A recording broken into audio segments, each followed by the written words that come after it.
আসসালামু আলাইকুম রহমতুল্লাহি ওয়া বারাকাতুহু। প্রিয় শিক্ষার্থী বন্ধুরা, সপ্তম শ্রেণীর আমরা চলে আসছি তোমাদের গণিত ক্লাসে। তো শুরু করা যাক আজকের গণিত।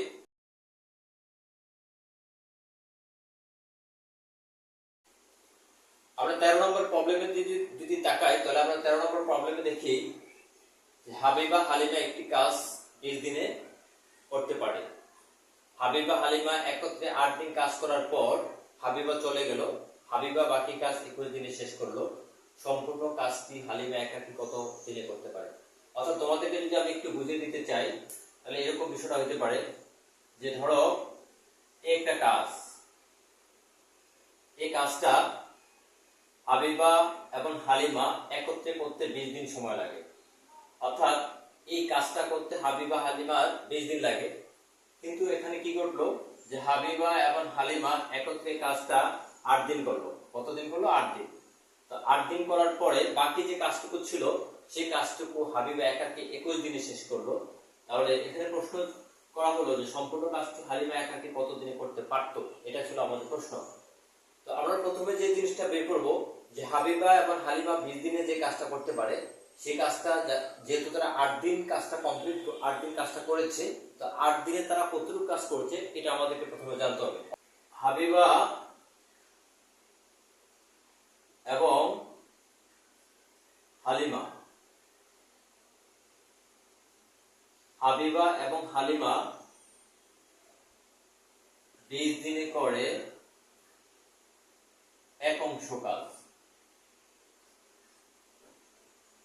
হাবিবা এবং হালিমা একদিনে করে 20-এর এক অংশ কাজ। হাবিবা এবং হালিমা একদিনে যদি 20-এর এক অংশ করে, যেহেতু তারা একত্রে 8 দিন কাজটা করেছিল, তাহলে 8 দিনে তারা কতটুকু করে? হাবিবা এবং হালিমা 8 দিন করে, এর চেয়ে বেশি হবে বলে 8 দিয়ে গুণ, অর্থাৎ এত অংশ কাজ। তাহলে এখানে আমরা ফলাফল পেলাম 4 দিয়ে যদি দিই 5 হবে, 4 দিয়ে দিলে 2 হবে, অর্থাৎ 5-এর 2 অংশ কাজ। প্রিয় শিক্ষার্থী বন্ধুরা, আমরা যেহেতু জেনেছি যে 8 দিনে কাজ করছে হাবিবা এবং হালিমা, সেটা 5 ভাগের 2 ভাগ কাজ করেছে। তার মানে আমরা ধরে নিলাম এখানে পুরো কাজটা হলো 1 2 3 4 5, এখানে 2 ভাগ কাজ করছে, এই কাজটুকু করেছে। অর্থাৎ হাবিবা এবং হালিমা 8 দিনে এই কাজটুকু করেছে। তাহলে বাকি কতটুকু কাজ থাকলো? বাকি কাজ থাকলো সম্পূর্ণ কাজটা থেকে 5-এর 2 অংশ কাজ করে ফেললো, তাহলে থাকলো এত অংশ কাজ।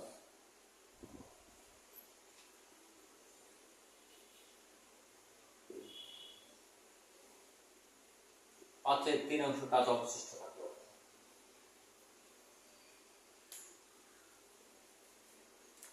এখানে করেছিল 5-এর 2 অংশ কাজ এবং অবশিষ্ট থাকলো 5-এর 3 অংশ কাজ। এই যে 5-এর 3 অংশ কাজ, সেটাই কিন্তু হাবিবা একাকী 21 দিনে শেষ করলো। অবশিষ্ট 5-এর 3 অংশ কাজ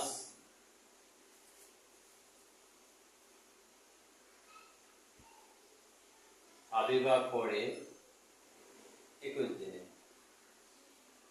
সুতরাং এক অংশ কাজ হাবিবা করতে পারে, তাহলে 5/3 এতদিনে, তার মানে হচ্ছে 35 দিনে।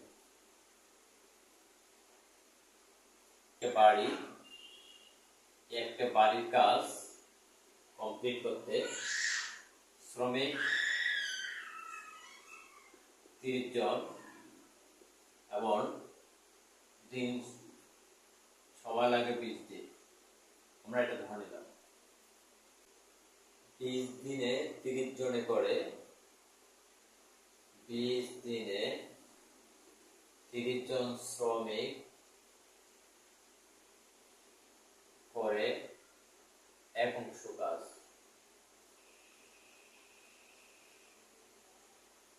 সুতরাং একদিনে 30 জন শ্রমিক করে, তাহলে 20-এর একাংশ কাজ।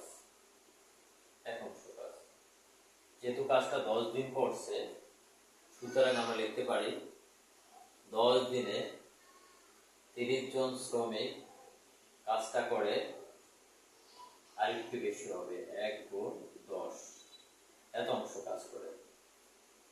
শিক্ষার্থী বন্ধুরা, আমরা এখান থেকে পেলাম যে 2-এর একাংশ কাজ করে, অর্থাৎ 10 দিনে কাজটা সম্পূর্ণ হয়ে গেছে অর্ধেক। মোট সময় অতিবাহিত হলো 10 দিন প্লাস 6 দিন, তার মানে 16 দিন। অবশিষ্ট সময়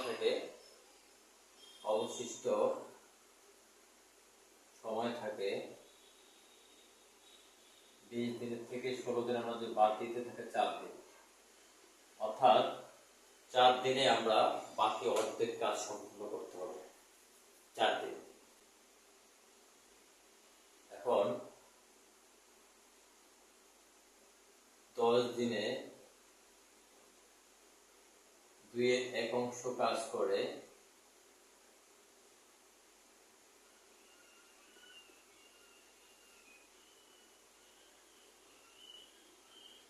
জন শ্রমিক।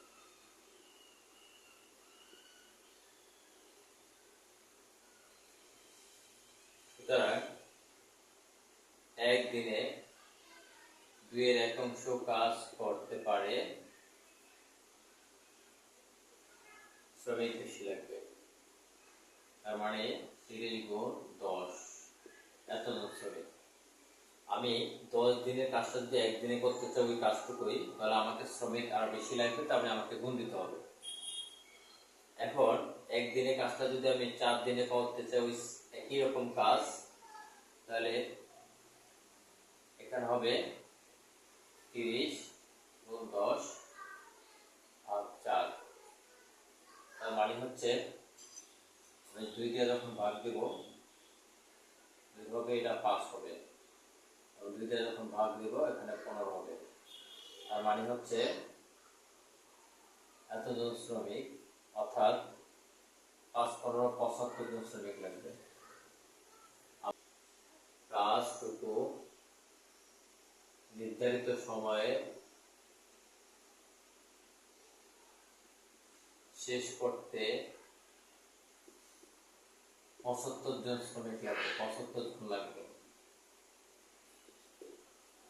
অর্থাৎ বাকি যে কাজটুকু থাকে সেই কাজটুকু যদি আমি নির্ধারিত সময় শেষ করি, তাহলে আমার 75 জন লোক লাগবে। আমার শ্রমিক আছে, শ্রমিক নিয়োগ করা আছে,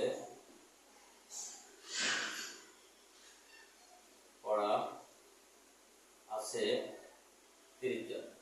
এই যে আমরা এখানে লিখব 30 জন।